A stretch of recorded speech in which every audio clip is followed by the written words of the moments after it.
Hey Jack Squad, how's everybody doing? Hope all is well, and I hope you're making it happen for yourself. Got to make it happen for yourself.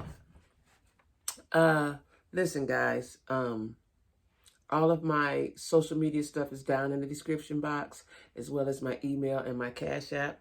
I appreciate Cash App. If you Cash App me, I appreciate it. I'm trying to get my car fixed. Don't know what it's going to cost. I'm waiting on the guy to call me now to tell me how long it's going to take and what it's going to cost, right?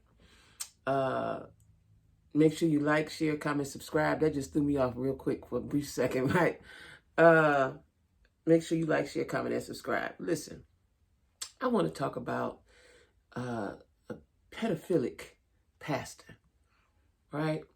That is a pastor that's a pedophile. Now, I saw it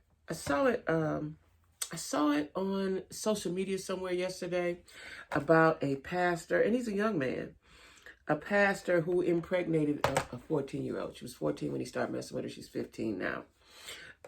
And his name is Pastor Demiro Johnson, or Demiro, Demiro Johnson, right?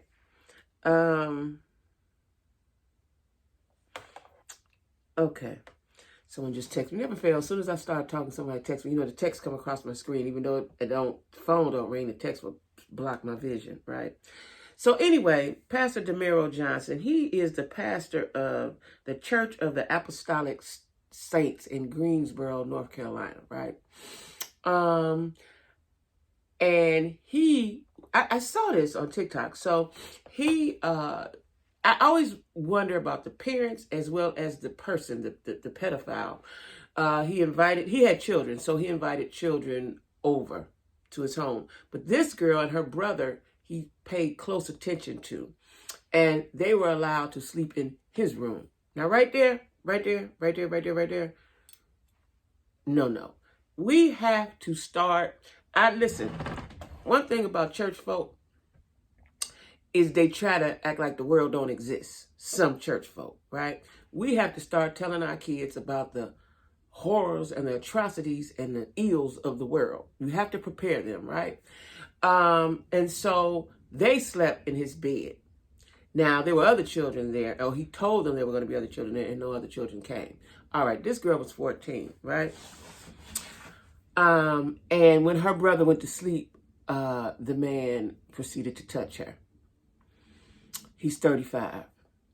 I am particularly, like probably most people, I am upset and angry about a man that touches a child. Because in my mind, to me, there's something wrong with him. Because how do you look at a child and be sexually attracted to that child, right? That's number one. Number two, you have kids of your own. Number three, you are a man of God. Even though a man is a man, they're all human. But you all know that we hold pastors, preachers, bishops, priests, whatever, to a higher standard, right? This hurt my feelings because now the girl is pregnant, and it seems, it hasn't been stated, I was digging around looking for it, that she's going to have this child. That's a whole nother topic, a whole nother dilemma. Me personally, if my daughter was raped by a man, wouldn't want her to have the child. I don't know what their beliefs are. So, people, have strong beliefs about abortion. But that's not, I don't want my daughter to relive that trauma every day for the rest of her life, because that's what it is, basically, right? This pastor, Demiro Johnson, was picked up yesterday at Atlanta Hartsfield Airport. Authorities had been waiting on him, right? They picked him up just before noon, and because he had warrants coming out of North Carolina, so I guess they were ready to serve the warrant and realized he was here, right? Or going to be here. And he said that he was once calling this young girl his spiritual daughter. See, I don't know what kind of parents, I don't know what kind of, listen, when I was growing up, and I didn't understand why, but I got it now. When I was growing up, you didn't spend the night at too many places, right? Besides, not outside of your family. But what you did not do would sit on a man's lap. He could have been your uncle, anybody. You didn't sit on your uncle's lap. And I didn't understand that because I had lovable uncles, right? You know, you want to be around your little girl, my uncle, right? Couldn't sit on their laps. Was not, that was, you don't do that, right? And I didn't understand why, because you sit on Santa Claus' lap, right? So, you know, as a kid, you take everything very literally, right? I am appalled at this man for assaulting and taking advantage of this little girl, right? And now she's pregnant. Now she's going to be pregnant, and she has to live with that. Like, I wouldn't want to put my daughter through that. I don't care what my religious belief was. I wouldn't want to put my daughter through that, right? At such a young, tender age, because he's ruined her. He's ruined her. She's going to have to get therapy and all kinds of stuff, right? Someone's going to have to love on her. I just don't understand a man that looks at a girl and want her sexually, right? And they don't say if the man had a wife or he had kids there, so I'm assuming, I don't know, that he had a wife, right? 35-year-old. I'm going to put his picture up, right? And she's pregnant. He impregnated her. Now, let me tell you something. I have a problem with older men and little girls. Anyway, young ladies, young girls, whatever you want to call them. I am a product of that, right? Even though my dad married my mother, he had no business with her. And her mother shouldn't allow that to happen, quite frankly, right? I will never, never, ever, ever understand that. I probably told you guys before, and I go into detail in my book, my father was 50. Now, I'm finding out, my birth certificate says 50, but I found out yesterday from my brother that he was older than that. My mother has yet to really tell the whole truth anyway, but that's a whole nother topic. But so my mom was 17 when she met him and 18 when I was born, right? So that means she was 17. That means she was a girl. She was a girl. I don't care. She was a girl, and he was way too old. He was older than my grandmother, okay? How did my grandmother allow that old man to come and take her daughter away, right? That's a whole nother topic we talk about later. But I have a place in my heart for that, right? And so, because being a product of that, now, you know, this little girl's going to have a baby. So she's going to be stigmatized, possibly. She's going to be stigmatized, right? I don't know if the man will be allowed to see the child. Like, how did that ruins, now you've ruined this girl's life and possibly the child's life. You know, generational curse, right?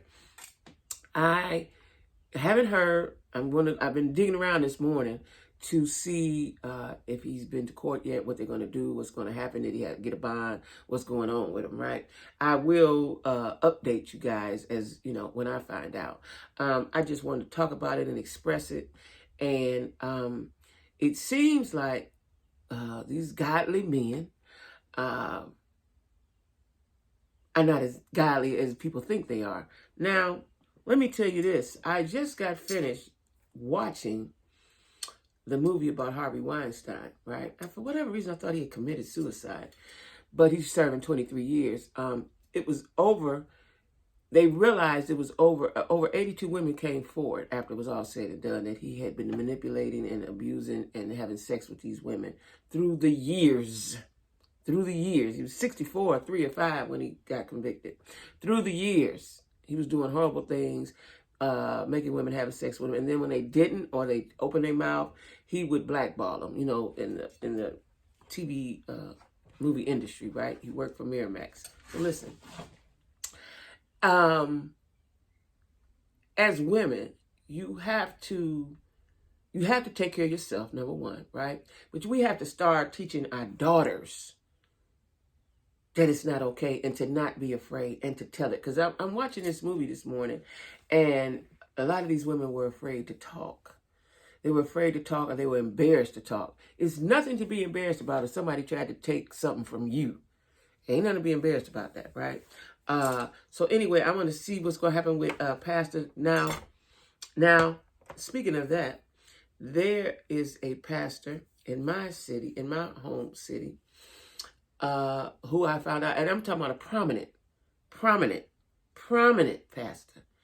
Actually, in my neighborhood that I grew up and raised my children at, down the street from my church. And he had a wife, and had her for years. This man was about 70, in his 70s, right? Nice looking man. That had sex and impregnated a young girl at his church. This is recent. This was last year, right? Don't know what the outcome, because they ousted him because he'd been doing stuff through the years. He's gone. But I'm saying there's something wrong. There's something twisted about an individual who can speak well, man of God, quote scriptures, reach out and teach, and then you doing horrible things. Twisted. That is so twisted to me, right? And it's equally as twisted for the wife that stays by their side, right? I don't know. Like I said, they haven't made mention of this man's wife. I know he does have children, but they have not made mention of the wife. I've been searching and digging all around, right? But I just wanted to get on here and talk about that we have to teach our girls to never be afraid. And that may be a hard task to do, but you have to teach your children that you are the big bad wolf, not them. You are the big bad wolf, right? My kids to this day, I was a single parent. They got dads. They know their dads having relationships with them now. But my kids always, still to this day, look to me as their savior, their hero, their protector, right? And they grown. That is the way it should be, right?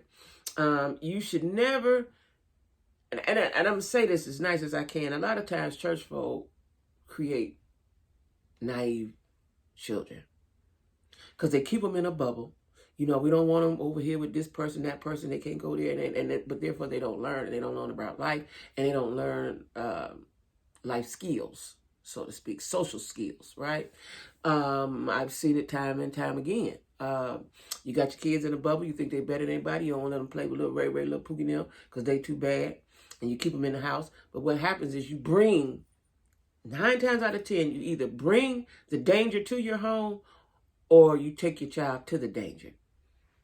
That's a fact, right? Just like this man, they thought he was cool. I just don't. But my kids ain't going to no man's house for what? For what, right? And they ain't spending no night. But I think that the mom probably thought it was safe because she had a brother with her. That could be why.